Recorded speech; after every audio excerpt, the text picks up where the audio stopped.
I'm Tommy Salmons. This is Year Zero. All over the news, all over social media, we hear about what happened in Portland. I'm sure all of you are aware by now that there are claims that unmarked agents began grabbing people off the street.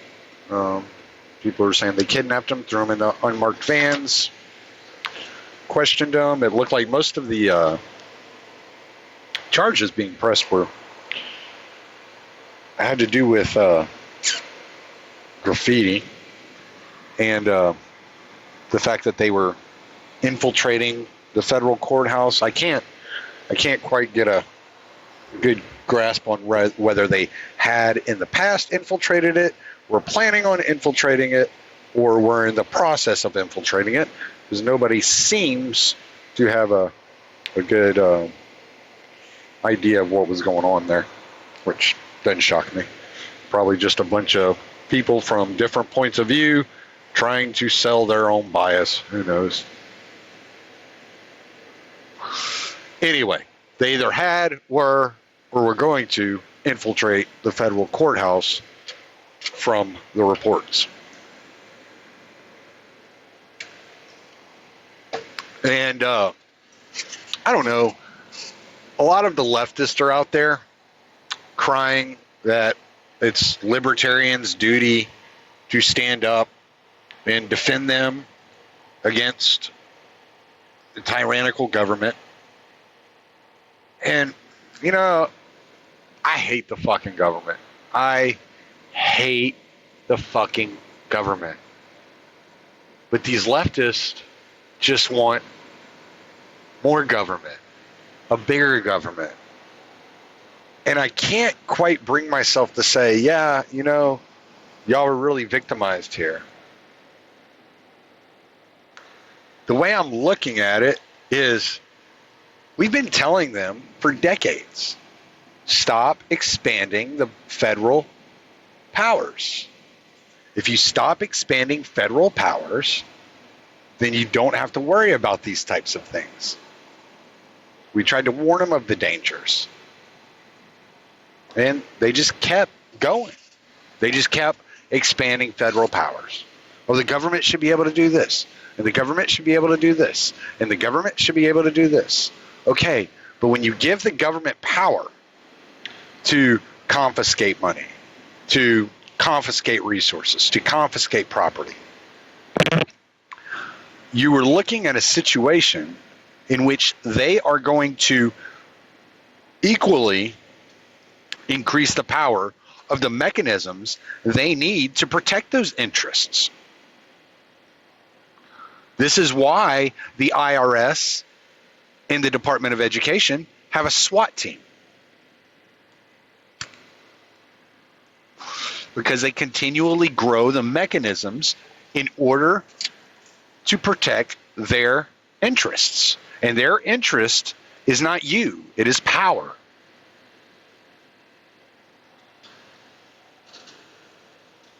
It's like I posted on Facebook earlier that the reason, you know, the everybody's been to the bar and there's that little scrawny loudmouth guy trying to pick a fight with everybody, and he finally picks a fight. There's no way in the world he can win. So he turns to his MMA friend and is like, "Hey, you got my back?" And that's what the left sounds like. They sound like a bunch of little bitches out there LARPing revolution, as I said, don't know the first thing about violence, don't know the first thing about insurgency. They're out there LARPing revolution, and as I predicted, after all the rioting and the looting, the federal government retaliated. And sometimes you just got to step back and say, look, man, you were warned. We told you.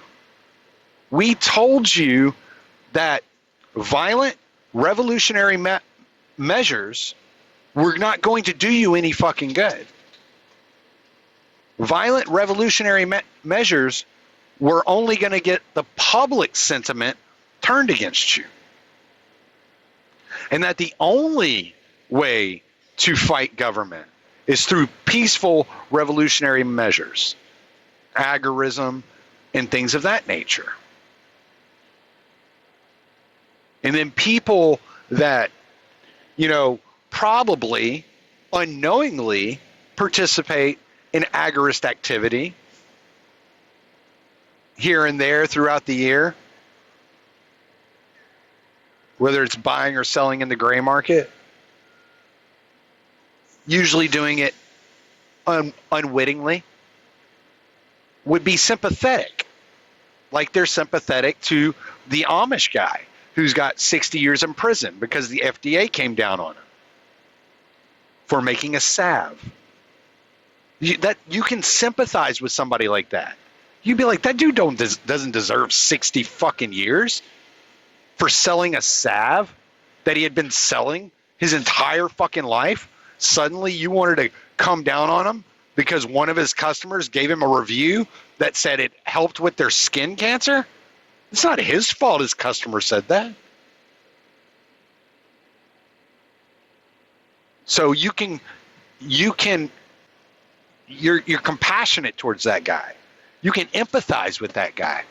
You're not going to empathize with the guy that's tearing up the small business, that's setting the small business on fire.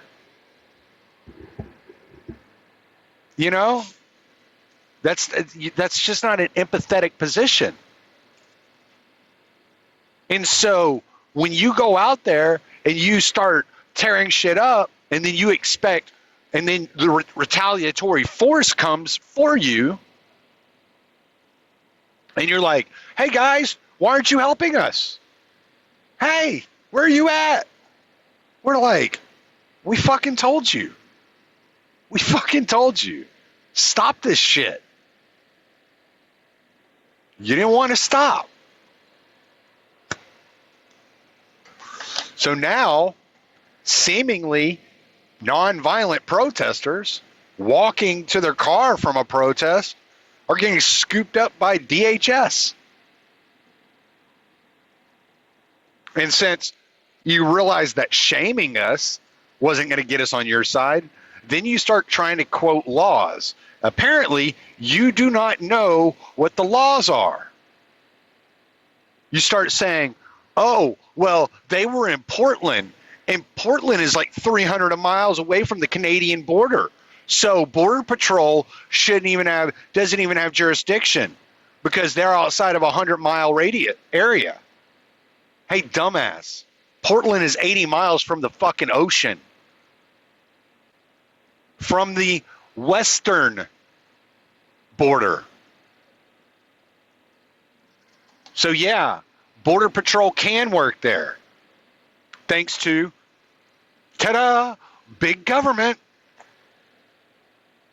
So you keep growing the size and scope and mechanisms of the government, thinking that you can control it, and apparently you fucking can't. Well, yeah, but I'm only want to grow the government for good things. They should only be, helping the homeless and the poor and people like that. They shouldn't be bombing foreign countries or throwing people in vans or killing American citizens or detaining American citizens without due process or any of that bad stuff. No, that's not how it works. That's not how it works. Because people realize how strong this government is, and they want to use it for their pet projects too. So your pet project might be the poor and the homeless and the needy, but their pet project is keeping order on the streets, not having their business burned to the ground. The government, the federal government's pet project certainly is protecting a federal courthouse. So maybe these people should have controlled themselves a little bit better when it came to who they were attacking and what they were attacking. Because the police weren't fucking with them. It wasn't until they started fucking with federal property that the feds got involved. So they should have just kept fucking with local property because the police would have let them go. But as they say, you play stupid games, you win stupid prizes. You know? I hate the fact that you had to come face to face with the beast that you helped create. But at least you have an idea of what it is that you helped create. You see what the trade-offs were for those homeless and the needy people, stealing hard-working people like me, stealing our money to give to corporations and to the needy. I worked hard for that money. I missed a lot of my kids' lives to earn that money.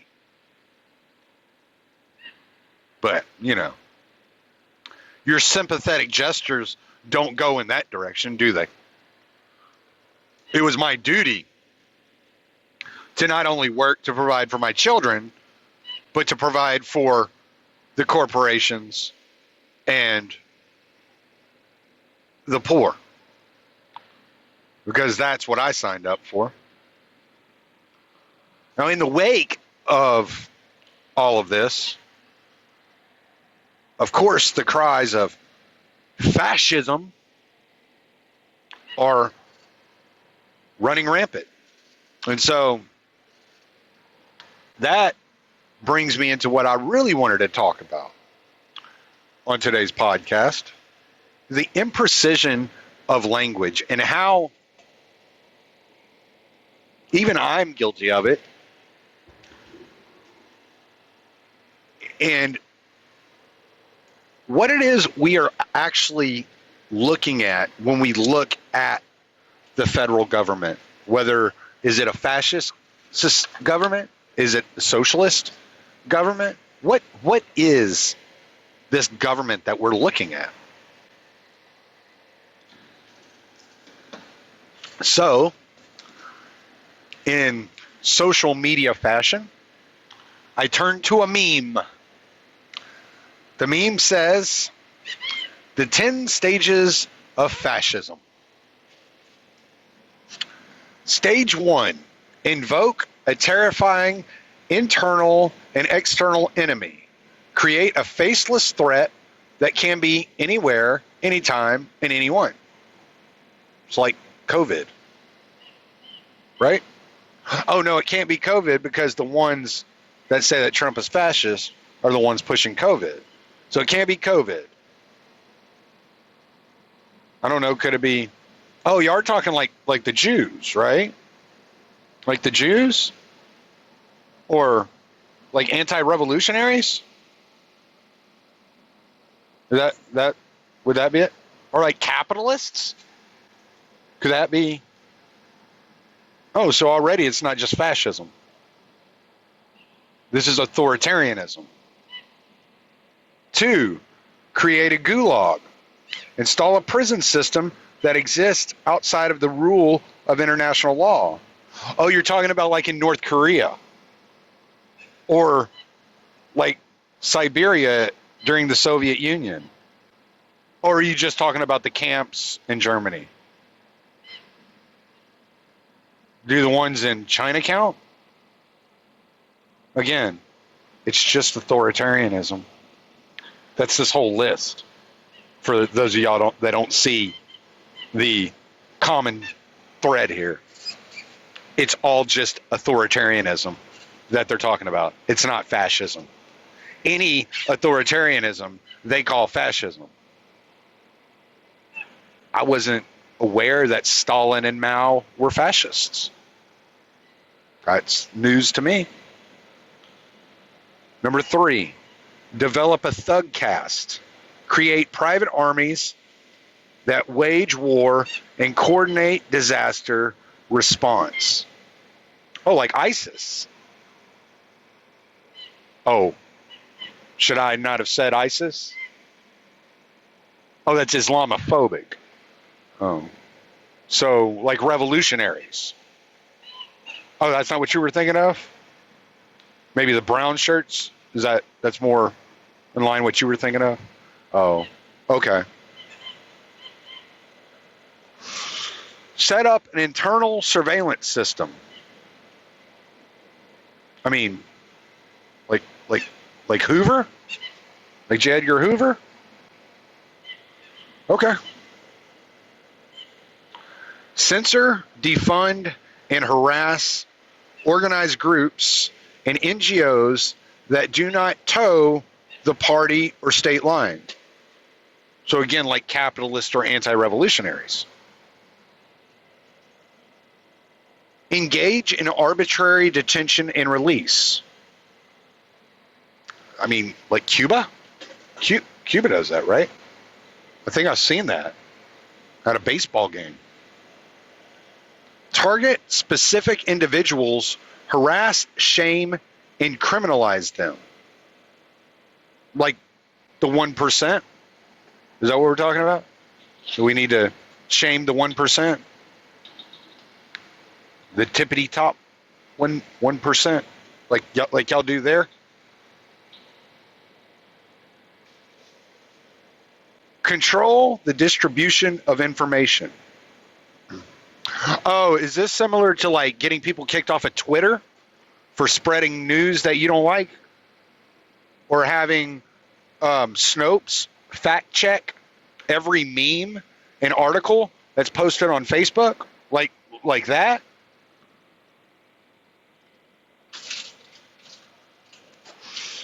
Criminalize pundits, protesters, and dissidents. Make opposition treasonous. Capitalists and anti-revolutionaries, right? That's what we're talking about. And then there's a red arrow there. It says you are here in between number 9 and number 10. And number 10, suspend the rule of law. Okay. So as I said, these are not the 10 stages of fascism. These are 10 signs of authoritarianism. Right? Right. This is not fascism.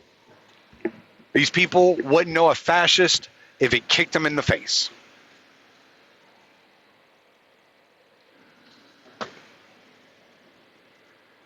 But what is fascism? I'll get there. First, I want to define a couple of terms. The first term is Marxism. Now, Marxism is a socio-economic system.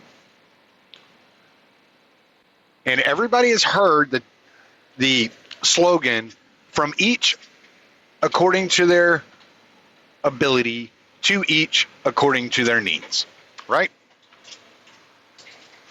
But that's not all Marxism says.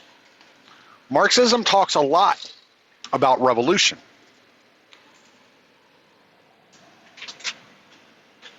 And the purpose of revolution is to, as Marx put it, to get rid of classes. Because once the proletariat has overthrown the bourgeoisie, there will no longer be a class structure, right? And once that class structure is eliminated, the proletariat will have ascended to their rightful place as the supreme class, basically. So no class, but a supreme class. Excuse me. So in the series Trotsky, which I found this especially interesting, in the series Trotsky, there's a scene where he says that social legislation is not the goal, that the goal is always revolution, but that they will always take social and economic gains on the path to revolution, but never stop fighting towards revolution, right? And then Marx points out in the Communist Manifesto that middle class is commonly conservative, wishing to roll back to the days of yesteryear, wherein things were a little bit more comfortable for them and better for them. But Marxist scholars understand that with the furtherance of socioeconomic redistribution, you destroy the middle class, creating a revolutionary mindset among the middle class that had acted as a buffer for the bourgeoisie. And the goal being revolution, the ends justifies the means. The long-term revolution ascending the proletariat to their rightful throne justifies the present pain and suffering of the middle class in order to transform the middle class into revolutionaries. The job of Marxists is constant evangelism and pressure on the bourgeoisie for incremental reforms that rob the middle class and upper class of wealth, knowing the pain will affect the middle class more immediately, and therefore they will be more susceptible to the Marxist message of revolution. Because once they've lost everything that they had worked their whole lives to gain, due to the reforms that the government passes, that the bourgeois pushes through, then they will join the other lower class civilians in fighting the bourgeois. So, in other words, or another way that Marx says it, is that when you see riots or protests in the street, it is not meant to get an immediate gain. It is not meant to get that immediate payout, no matter what they're protesting. What it is meant to do, it's meant to influence a wider array of people to join the revolution. And so it's about increasing the numbers incrementally as you make these reforms, and as these changes go into place, you are constantly growing your numbers incrementally because less and less people are able to occupy that middle class. So when you play that gotcha move, well, you just want everybody equally poor. You don't care how wealthy the poorest person is. It doesn't move the needle with them because their goal is to get as many people into the revolution as possible. Therefore, the more poor they are, or there are, the more bodies they will likely have for the revolution in order to overthrow the bourgeoisie. So, even though you think that your gotcha works and it's consistent, given they're supposed to have a sympathetic point of view, when you tell them, well, what you're doing, the policies that you're inflicting are disproportionately hurting the poor, they don't care. The point isn't to help the poor today. The point is to revolutionize the poor in order to have the long-term goal of a successful revolution. Your immediate gratification today means nothing. This is a delayed strategy, delayed gratification. This is a long-term goal. And they don't care who gets hurt today. The ends justifies the means.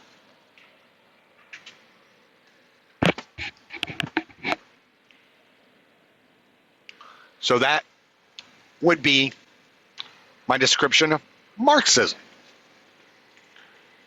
a socio-economic system based on revolution and equity. Now, capitalism. A lot of people say that the problem with America is capitalism. And there are a lot of people that get very offended by that position. So, Gary Chartier has 3 definitions of capitalism. Basically, he calls it 3 senses of capitalism, or you could call it 3 stages of capitalism. There is capitalism 1, an economic system that features personal property rights and voluntary exchanges of goods and services. When you talk to a Randian or an anarcho-capitalist, a Misesian, a Rothbardian, this is what they are talking about. This is their definition of capitalism. You can point out all day long, all around us, that the system in which we live beneath doesn't match up to this definition. And they will acknowledge that.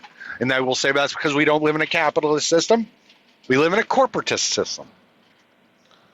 But as early as the 1780s, Thomas Hodgkins was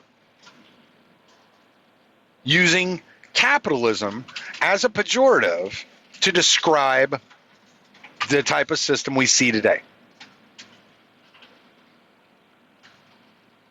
Marx used it as a pejorative as well. I have a hard time finding anybody using capitalism as anything but a pejorative prior to the Industrial Revolution. So, this is a newer definition of what capitalism is. It's not a pure definition, but you must understand when you're talking to a libertarian or an anarcho-capitalist, this is what they think. This is what they are defining. This is what the term means to them. An economic system that features personal property rights and voluntary exchanges of goods and services. That is what capitalism is to them. Then there's capitalism 2, an economic system that features a symbiotic relationship between big business and government. That is what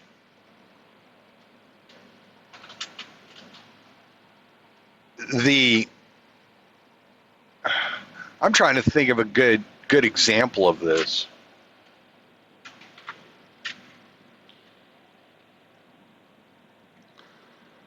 That is kind of like a description of America during the Industrial Revolution. Like, that really describes, and I'm going to get into this a little more, that's why I'm trying to avoid getting into it now, but really describes what we saw during the Progressive era.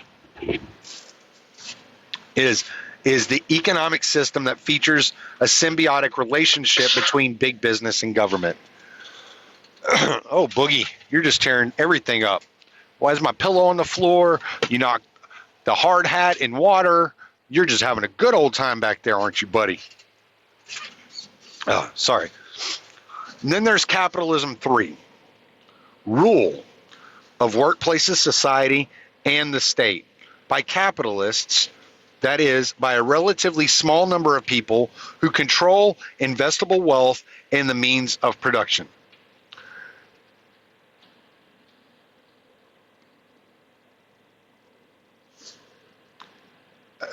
That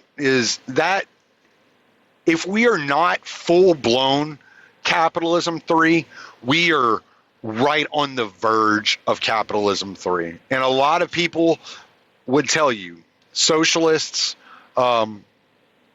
especially communists, Marxists, would tell you that's where we're at. We're right in the midst of capitalism 3.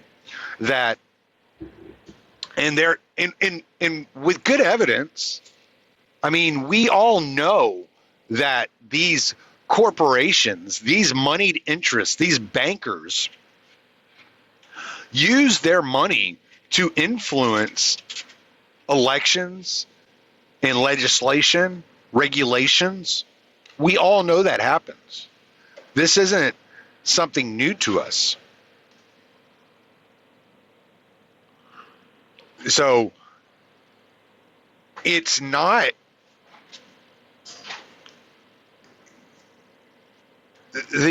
it's not absurd to say that is the system that we live under, and that when a socialist or an anti-capitalist of any sort is demonizing capitalism, that is what they're talking about. They're not talking about free voluntary exchange. They're not talking about a symbiotic relationship between government and corporations. They are talking about the rule of the state, of the markets, by corporations. And there is some evidence that even if we are not fully there, we are almost there. So, from a Charles Johnson article, I want to further expand on what it is we see as 3 tenets of capitalism. One would be a government, monopolies, and cartels, in which government penalties directly suppress competition or erect effective barriers to entry against newcomers or substitute goods and services. Number 2, regressive redistribution, in which property is directly seized from ordinary workers by government expropriation and transferred to economically powerful beneficiaries. Think eminent domain. In the form of tax-funded subsidies and corporate welfare, taxpayer-backed sweetheart loans, the widespread use of eminent domain to seize property, there you go, from small owners and transfer it to big commercial developers, etc. And number 3, captive markets, in which demand for a good is created or artificially ratcheted up by government coercion, which can mean a direct mandate with penalties inflicted on those who do not buy in, or a situation in which market actors are driven into a market on artificially disadvantageous, these print's really small, terms, as an indirect, perhaps even unintended, ripple effect of prior government interventions. Obamacare would be a perfect example of a captive market.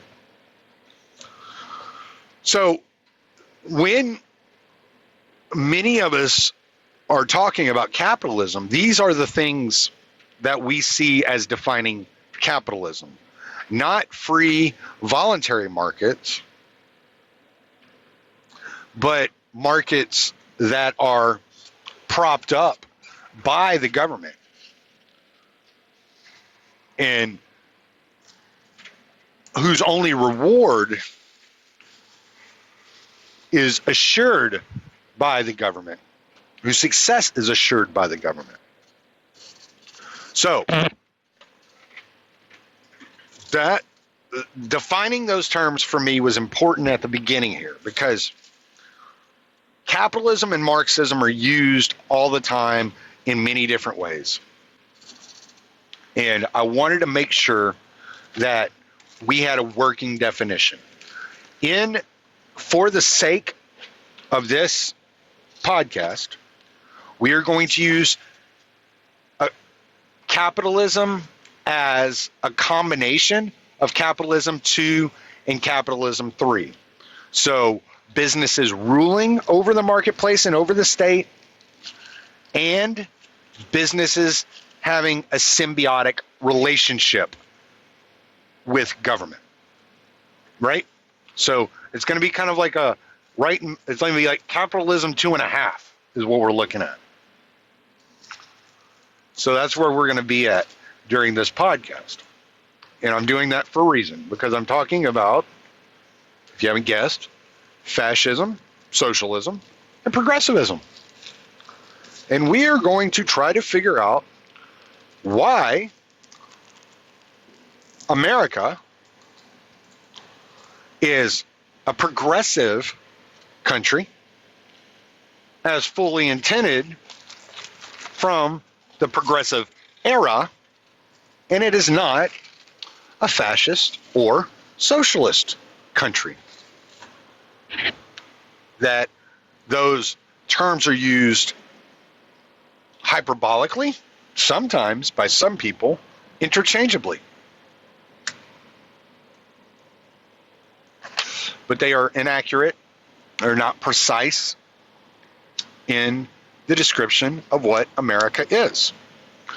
So, now that we are just getting started,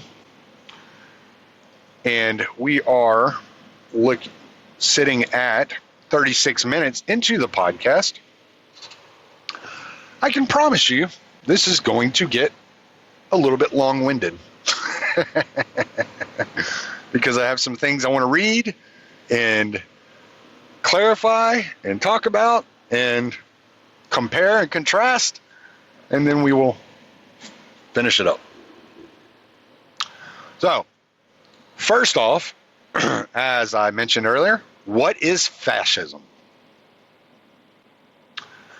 According to John T. Flynn from the book As We Go Marching, it is a system of social organization in which the political state is a dictatorship supported by a political elite, and in which the economic society is an autarchial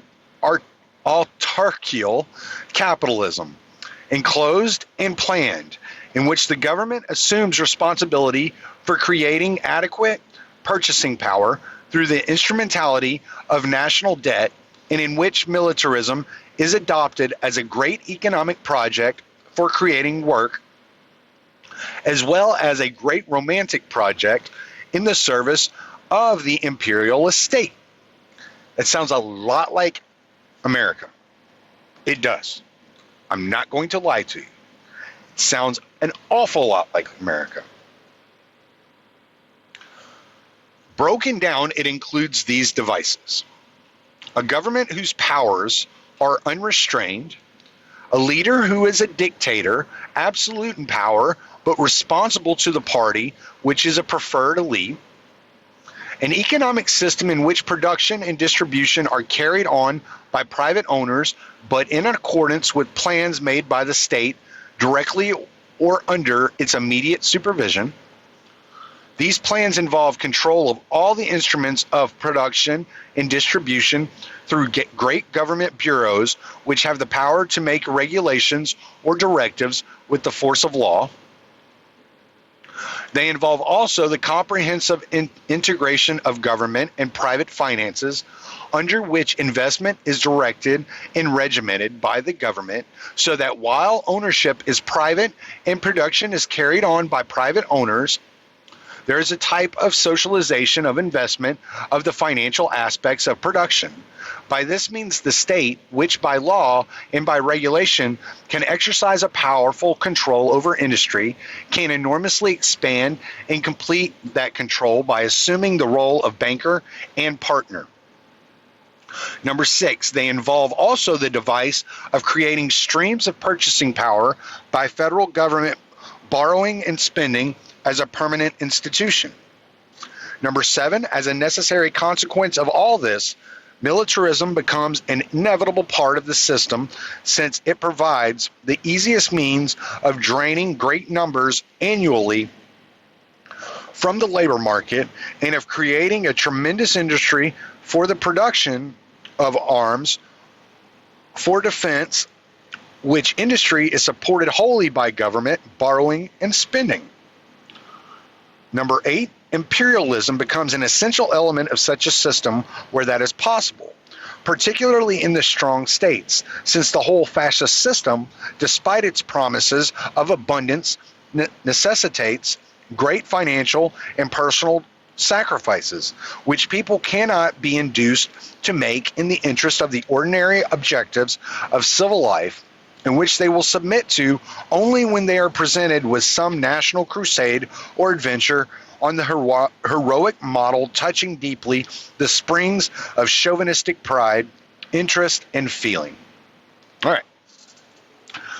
So, according to John T. Flynn, and by that description, America is a fascist nation. Now, this book, As We Go Marching, describes fascism under Italy, under Mussolini, then Nazism, fascism under Hitler, and then America as marching into fascism.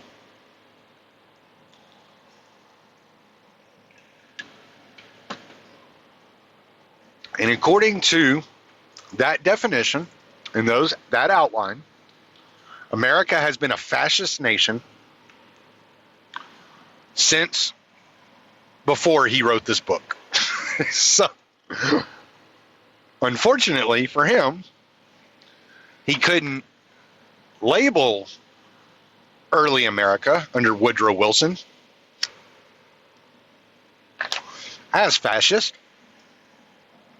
because fascism, or even under Theodore Roosevelt as fascist, or under Thomas Jefferson as fascist. But, and I say that because of the imperialism, the westward expansion, so have fun with those thought experiments.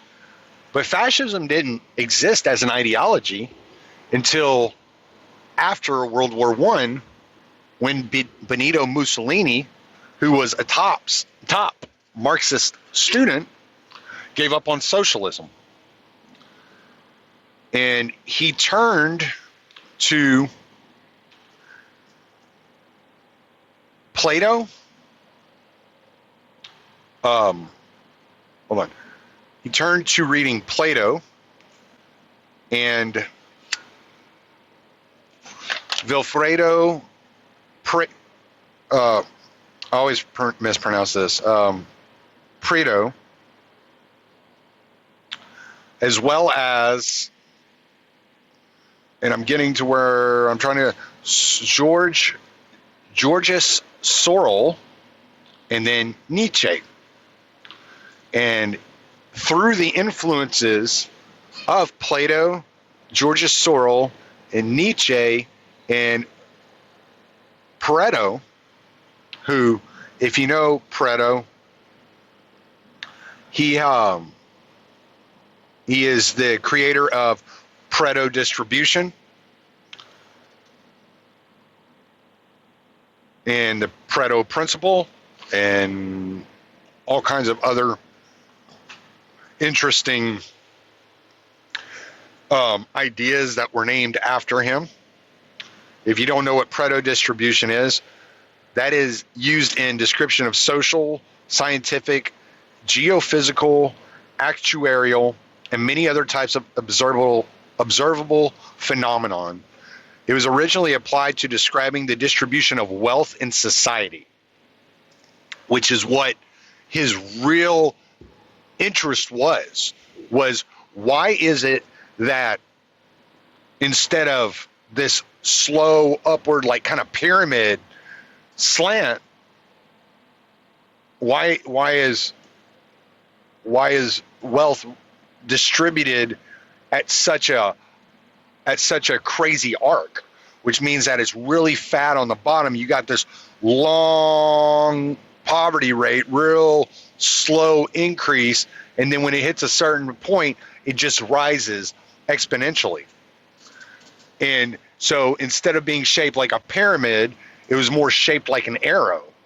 And he found that really strange and wanted to know why. So he did a lot of studying on that. And so through studying Pareto,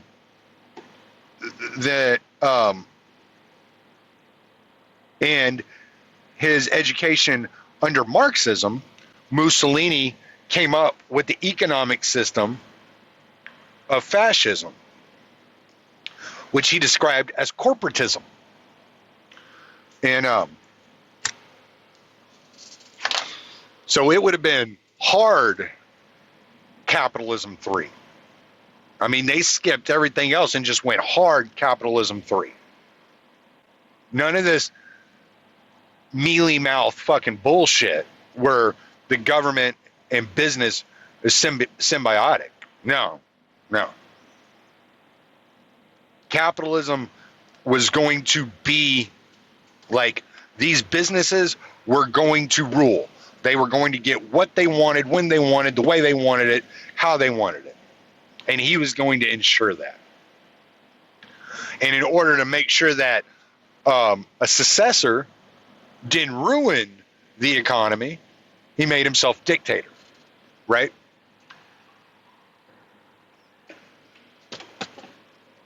And so you see the kind of mimicking of that by Hitler in many ways, using the Mussolini methods in business and banking in order to prop up the fascist system in Germany. So I kind of got into a rabbit hole here, so I'm trying to find the damn here it is. All right, so I read a bunch of articles on the differences between fascism and socialism, and not because I needed a couple of things explained to me. And none of the articles I found got into it. But obviously Mussolini, even though he abandoned Marxism, as far as hardcore Marxism, constant revolution, and things of that nature, he was obviously influenced by his Marxist background. And the Pareto distribution model has been used all over the place. And it was widely used by progressives in America to figure out their ideas of redistribution.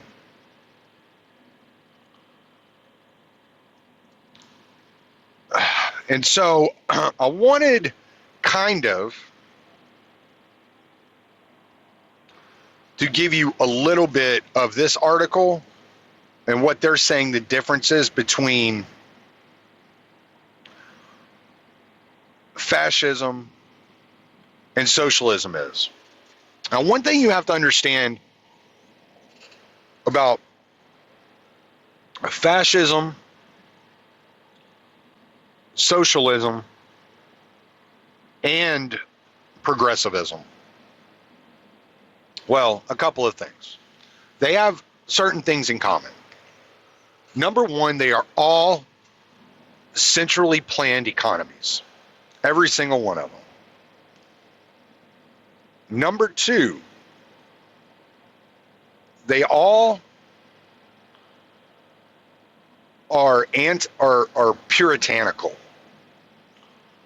Because in each system, you are expected to be productive, to work, to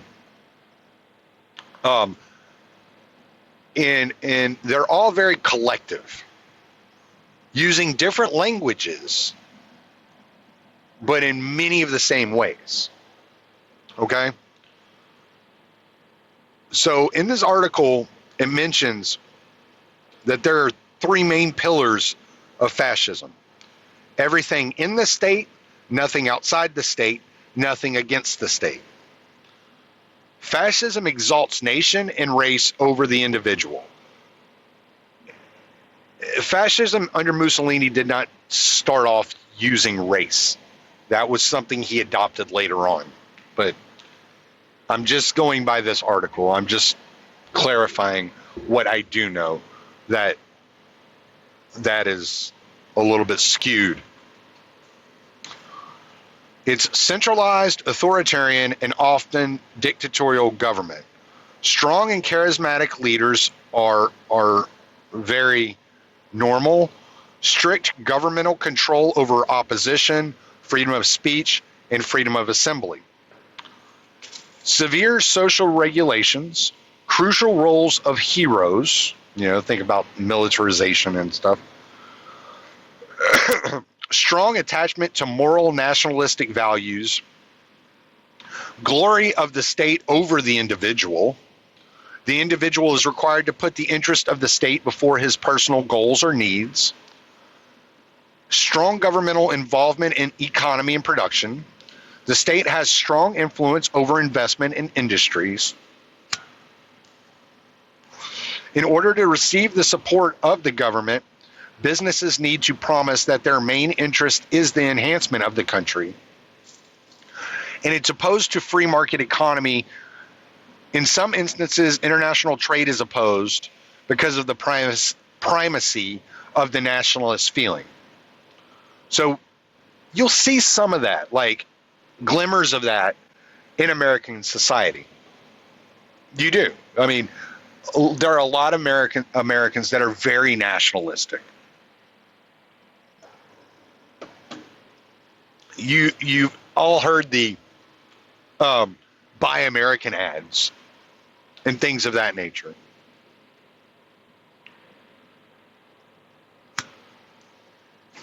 So when somebody calls America fascist, it's kind of like, okay. I mean, do we really want to get extremely pedantic and break it down? Like America doesn't really have a dictator, unless you count the existing bureaucracy as dictatorial, and the president as just a figurehead. Which, I mean, that's obvious. That's a theory I kind of way back and forth. When you see all the promises presidents make when they're up for election, and then what they do when they get into office is just more of the same. And you're going to tell me that in terms of Yemen or Afghanistan or Libya, Saudi Arabia, Israel, there's no difference between Bill Clinton and George Bush and Obama and Trump? Like, they're all just going to kind of keep the same policies going. But that brings you back to the grand chessboard by Zbigniew Brzezinski and how he laid out the geopolitical plan of American hegemony around the globe, and how that was to be played out. And so that's a long, intricate conversation within itself. So there is the argument to be made that the permanent bureaucracies, otherwise known as the deep state, or as John Kiriakou calls it, the permanent government that is in place through, not through elections, but through appointments and rising through the ranks, of the bureaucracies, is actually, are the ones that are actually in charge of legislation and governing the country, and that the president is just a figurehead. And then, that may explain some of the problems that Trump has had, Now, he came in not wanting to be a figurehead, but wanting to be the executive. And the bureaucrats and decided to ambush him and have been fighting him tooth and nail along the way. Very possible. And so, but that's beside the point. It's very easy to see the fascistic elements that America holds within its governmental structure. Now, as to be expected, this article is a little soft on socialism.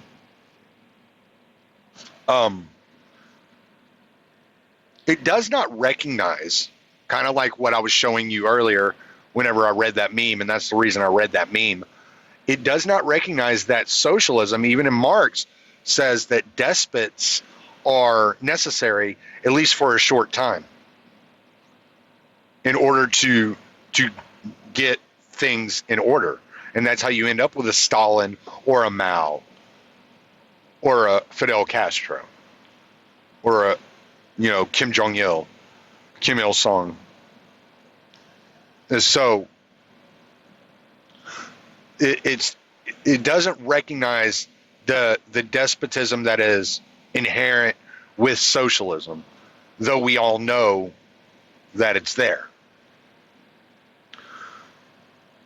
So it says, socialism is an economic and social theory advocating for social ownership and democratic control of the means of production. Now, the democratic control, to me, is very telling. That's how they see cancel culture. They don't see it as cancel culture. They see it as a democratic consensus, standing up and democratically deciding who gets to speak, who has a platform and who doesn't.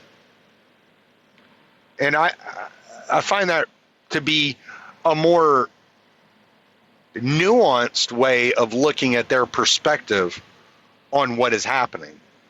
Whether you want to agree with what they're doing or not, which I do not, there is something to be said that for a people that have been preached at democracy so long, so intensely, to the point where they speak about it as if it's virtuous to democratically decide who has a platform and who doesn't, is their ideal. They want to democratically decide which products are to be made and not made. Okay, so it goes on. Socialism has a strong governmental involvement in production and redistribution of goods and wealth. Abolition of private property. Means of production are controlled and owned by the state.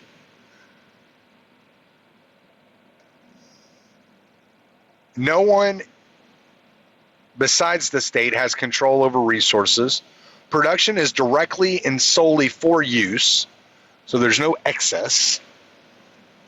Emphasis on equality rather than achievement. Primacy of the community over the individual.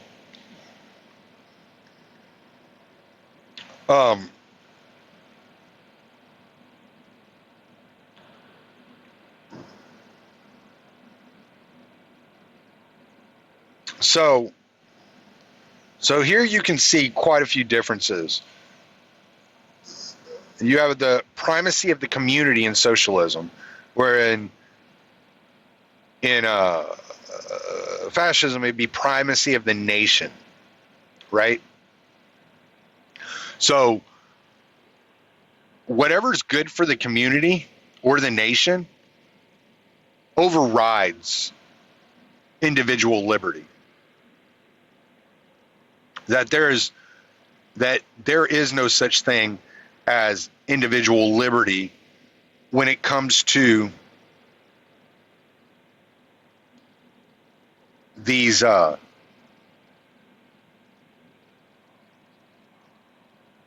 ideologies that you have to sacrifice of yourself in order to benefit either the nation or the community, however you want to talk about it, right? In progressivism, it's mentioned as the nation, but in modern terms, we say society, right? Social justice. We get the social contract. Everything's society, right? So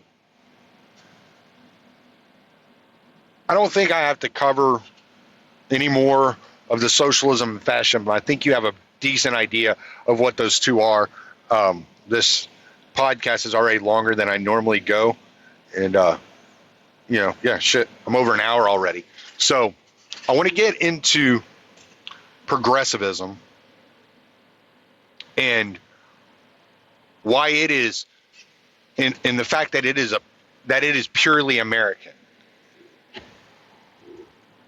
and that the progressive movement is the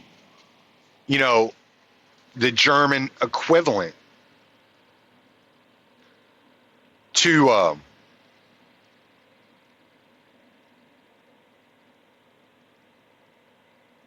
fascism,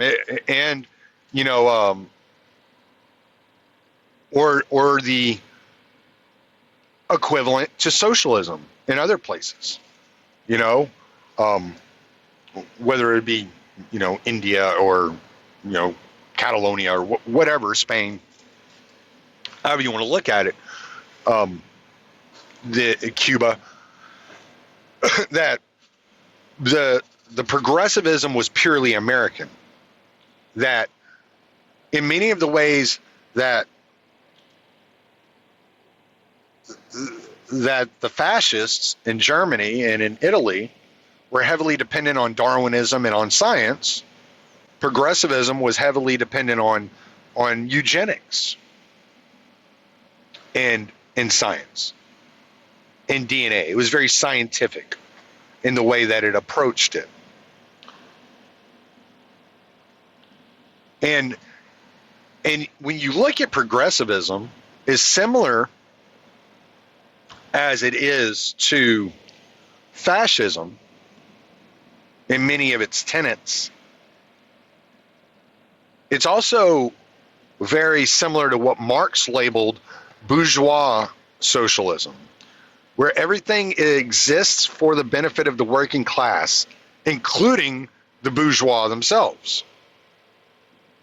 Like, I wouldn't even be here if the working class didn't need me.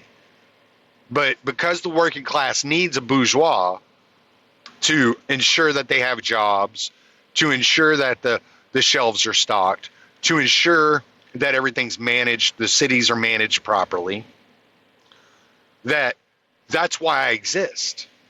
I'm here in this position of power with the riches I have in order to serve. Philanthropic. Think Bill Gates, the philanthropy specialist, and that's the kind of the vibe that they try to put out there. And that's, Marx would draw very similar comparisons to American progressivism and the bourgeois socialism that was Prussia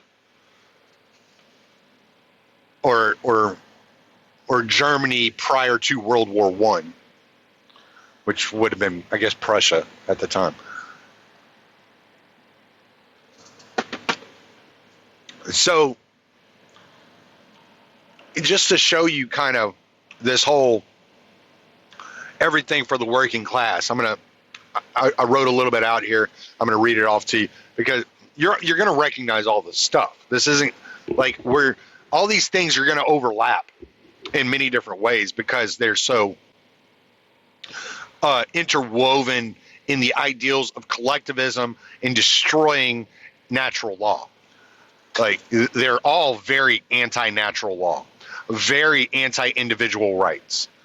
The society, the collective, the nation is always above and beyond the individual.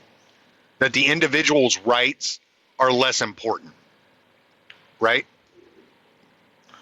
So progressive implemented cartels to the benefit of the working class.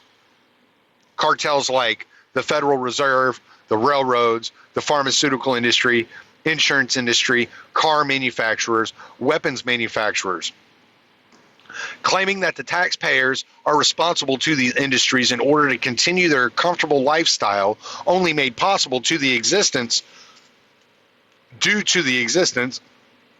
of the cartels maintained by the state. We have welfare for the benefit of the working class, whether corporate or individual. This creates a parasite class and a productive class to divide the citizenry while praising the social cohesion created by the redistribution. We got protectionism disguised as a free market and free trade to the benefit of the working class. We have imperialism sold as strong national identity to the benefit of the working class. We have anti-discrimination laws enforcing the authority of the majority to private property to the benefit of the working class.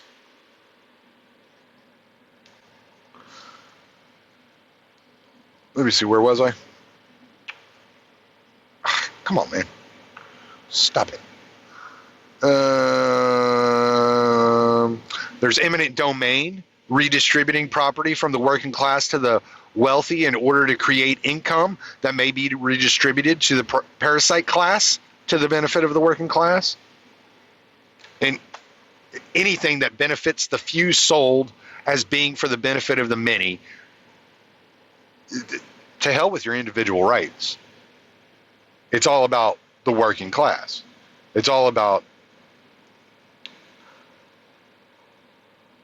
as Marx would put it, from each according to their ability, to each according to their need.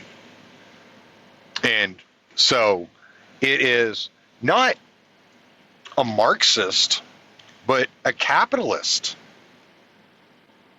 system that allows this kind of redistribution. And why? Why would that be? Well, because the elements of a possible revolution are the same under progressivism as they are under socialism. It's just that when the progressives created the progressive ideals, the progressive era, it was run and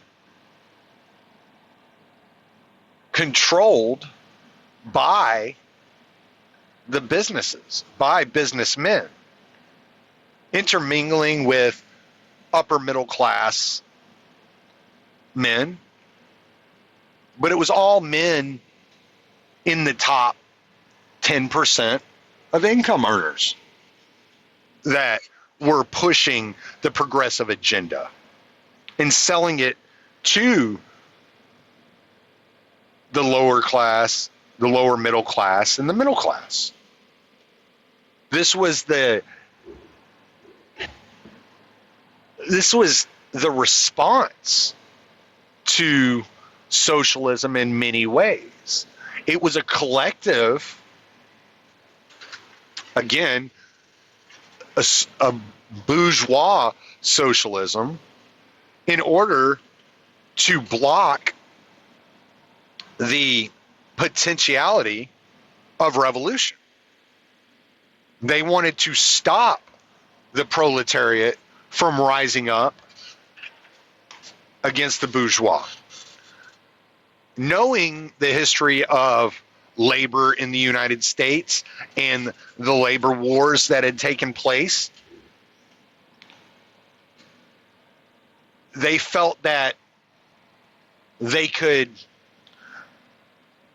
stop that kind of conflict, that physical conflict between laborers and themselves, by implementing a collectivist ideal sold to the working class as if it's for their good, as if they are handing over the reins of government to the working class, while they're continuing to do what they want to do in the background. Which is why you get very little pushback when there's social movements. If people want, the majority of people want gay marriage, the corporations don't care. The elites don't care. They're like, okay, that's fine. As long as we control the economy and the military. You can have society. You can have culture. That's fine. We'll just act like whatever the popular trends are, we're all for. Doesn't matter to us. Doesn't bother us any. Because we're controlling the economy and the military. We have constant imperialism. We are a great nation. We are regulating our competition out of business. We are expanding the empire and American hegemony all across the globe.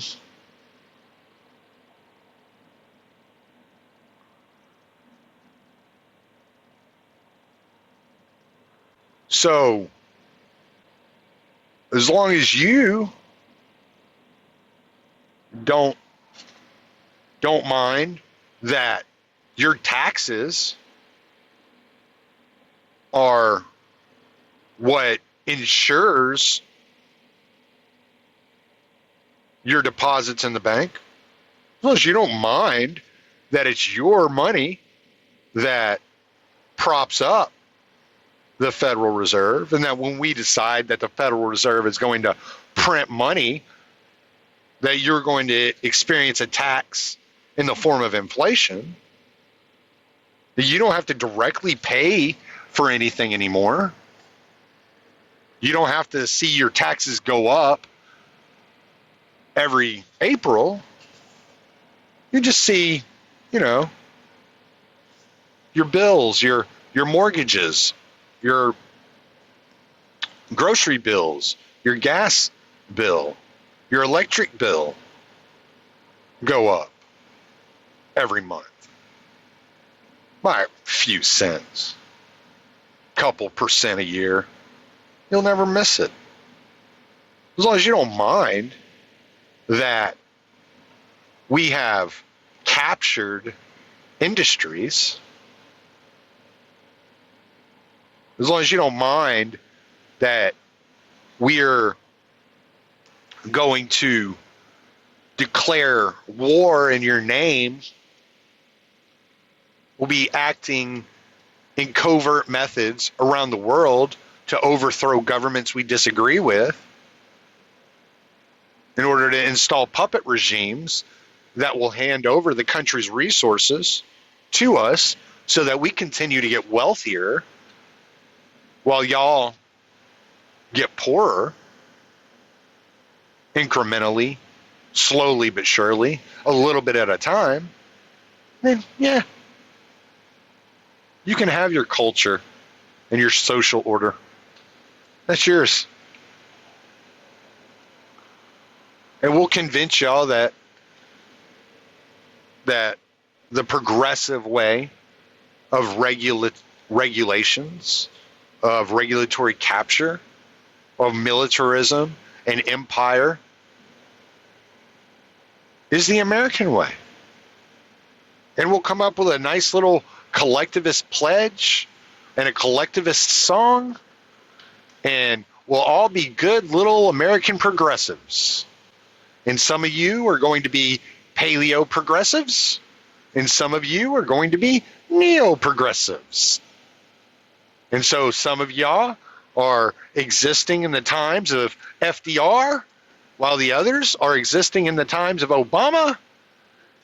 And these good little progressives are going to defend the business interests and the corporate and the governmental interests all around the world for those good little progressives have been through that good little progressive school, shot out of those good little progressive chutes after riding on that good little progressive I was on a roll. I just lost my train of thought. Anyway, so so you know, this is what America is. America is an empire that's capitalist 2.5, capitalism 2.5 there, and is this it's not socialism, it's not fascism. Yes, there are elements of socialism, there are elements of fascism, but this is progressivism. This is the natural evolution of the progressive era. This is what we're living through today. When now socialists in the United States have been biding their time for many, many years, riding those progressive coattails, agreeing with progressives on many, many things. Why? Well, remember what I said about Marxist scholars. There's an understanding among Marxist scholars that the middle class leans conservative, wishing to roll back to days of yesteryear. But with the furtherance of socio-economic redistribution, you destroy the middle class, creating a revolutionary mindset among the middle class that had acted as a buffer for the bourgeoisie. And the goal being revolution, the ends justifies the means. The long-term revolution ascending the proletariat to their rightful throne, the supreme of the land, justifies the present pain and suffering of the middle class in order to transform the middle class into revolutionaries. The job of the Marxist is constant evangelism and pressure on the bourgeoisie for incremental reforms that rob the middle class and upper class of wealth, knowing the pain will affect the middle class more immediately. And they will use that pain to recruit the former middle class into their ranks for revolution. Because the point of a riot and a protest isn't the immediate gains. It's the gaining of the numbers. It's those ones that will sympathize with you today, that will see you go through and get pulled into these vans in Portland, and will join your ranks, and will join the revolution, and will tear down the establishments. But not in the name of natural law, not in the name of freedom or liberty, in the name of more tyranny, just a different authoritarian. But an authoritarian all the same. So when you look around and you see the stories, or you see Tucker Carlson talking about the coming generation is expected to be the first generation that has a lower living standard than their parents, you know that the implementation of progressivism, of capitalism, through the progressive methods, has done exactly what Marx predicted it was going to do. And that though some people want to be hyperbolic and call the United States a fascist country, a fascist nation, it's not fascist. That fascism came after progressivism. And that fascism shares many qualities with progressivism and socialism. Because before Mussolini created fascism, he was a socialist. So there are going to be many overlapping I don't know, commonalities is the word, I guess. I'm starting to run out of words, and my throat's starting to get a little sore from all the talking. But I hope I was clear enough on this episode. I know it's a long episode, and I did a lot of talking and reading and tied a lot of different things together and wanted to bring in definitions and some precision into what I was saying. So I hope it was as clear as I wanted it to be. I really hope y'all got something out of it. But I hope you see what I'm saying, that the predictions that Marx had made about capitalism and especially through the implementation of progressivism in the United States, that is why socialism is on the rise.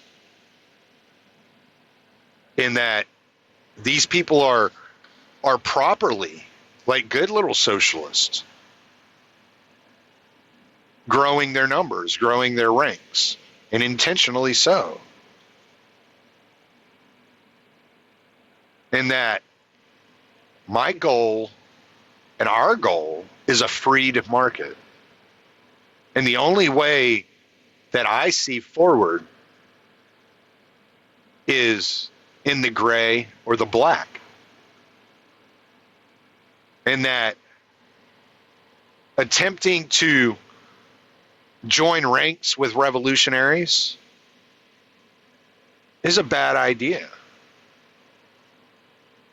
because they've intentionally created an atmosphere through incrementalism for a long-term goal of having rising their numbers, increasing their numbers for the revolution, and that they continue to do that.